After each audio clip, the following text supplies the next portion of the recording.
The NBA loves China. So when Enes Kanter Freedom started criticizing the Chinese Communist Party, it was only a matter of time.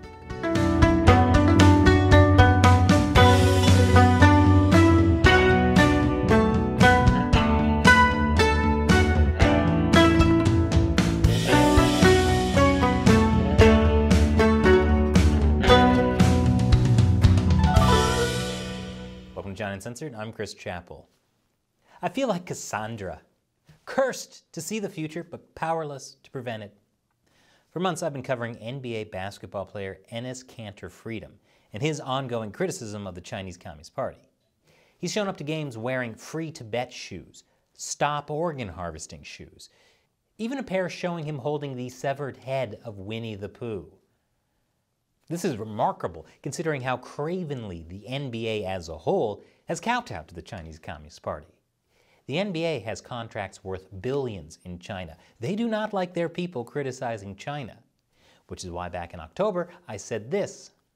And NBA player Enes Kanter continues to troll the CCP and the major corporations that do business in China. I wonder how long until the NBA tries to find an excuse to retire Kanter. Well, guess who was abruptly retired from the NBA? I hate being right. The Boston Celtics traded Freedom to the Houston Rockets, who promptly cut him from their roster. Ah yes, the Houston Rockets.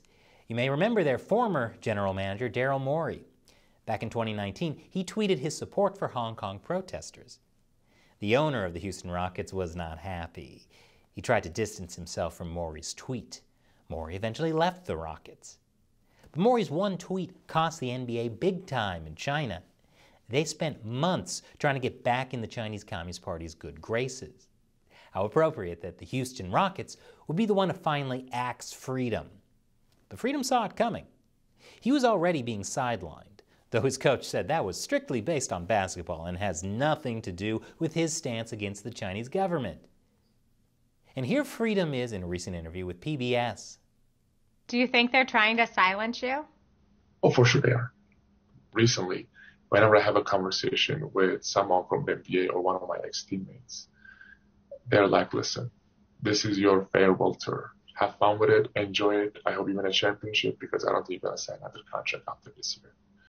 Chinese state-run media did a victory lap. Chen Weihua, China Daily reporter and professional troll, tweeted, "Now you don't play basketball. John Bolton can play you more." John Bolton? What's that even mean? Look, I didn't say he was a good troll. And remember, Twitter is banned in China. The Global Times was jubilant, saying the anti-China NBA player was mocked. And they cited Chen Weihua. That's like applying to a job and putting yourself as your own reference. What, I know me best. The Global Times also wrote, Freedom wasn't a popular character in the NBA. He called out Lebron James, one of the greatest basketball players ever, last November, for not standing up to sponsor Nike and its alleged use of forced labor in China, which proved to be fictitious and fabricated. Now, just so we're all clear what's happening, the Chinese Communist Party, a regime that uses rape as a form of torture, has used direct or indirect pressure to get the NBA to cut an American basketball player from their team. That's the power and influence the Chinese Communist Party has in America. That's not good. In a recent event, Enes Kanter Freedom said when it comes to the NBA, you can talk about all the social justice, all the injustices happening all around the world, but when it comes to China, you cannot speak up.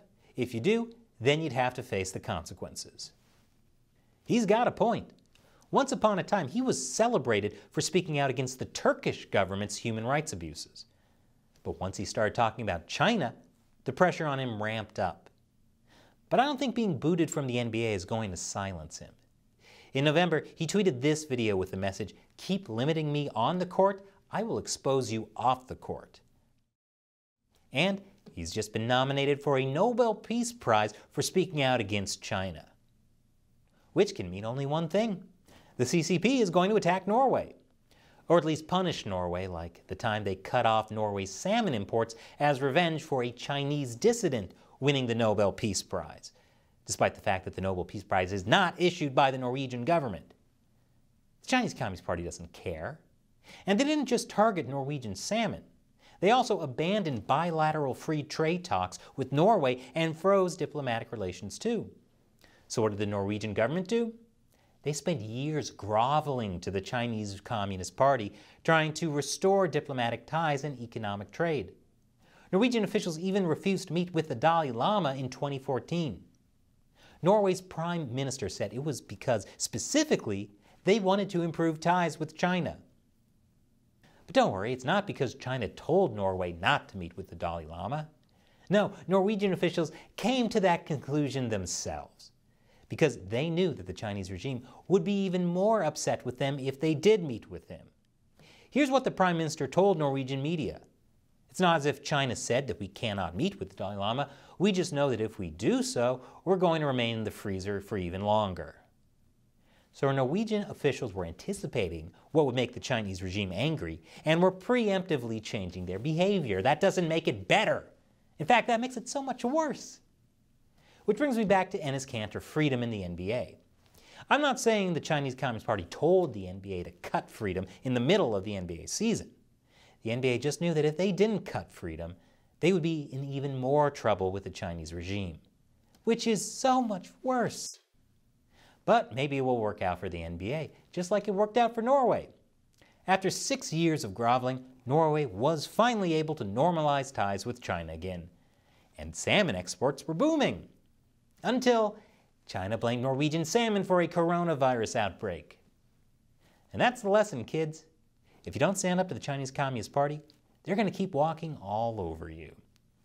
And now it's time for me to answer a question from a member of the China Uncensored 50-Cent Army. That's what I call fans who support the show on the crowdfunding website Patreon and Locals. Bill asks on Patreon, "It really sucks that YouTube is such a shill for the CCP. Sure wish you folks could find another platform. Regardless, I will continue to support your oh-so-important efforts to reveal the truth about the CCP." Well, thank you so much, Bill, for your long-time support. So yes, as I mentioned in an episode last week, YouTube censorship has gotten pretty extreme. Currently, we back up every episode on our website, ChinaUncensored.tv. But we have begun actively looking at alternative platforms. I know the big ones out there are Rumble and Odyssey. If you use them, let me know what your experience has been. Did you like them? And let me know if there are any other alternatives that I should know about. Thanks for your question and your support, Bill. Thank you for watching. If you want to help us in the fight against the Chinese Communist Party, all it takes is hitting that like button, subscribing, and sharing the show with your friends and family. And if you want to go that extra step, you can support the show on Patreon or Locals. Links to each are below. You'll get some cool perks and have the chance to ask me questions I'll answer on the show. And then there's always the merch store. Once again, I'm Chris Chappell. See you next time.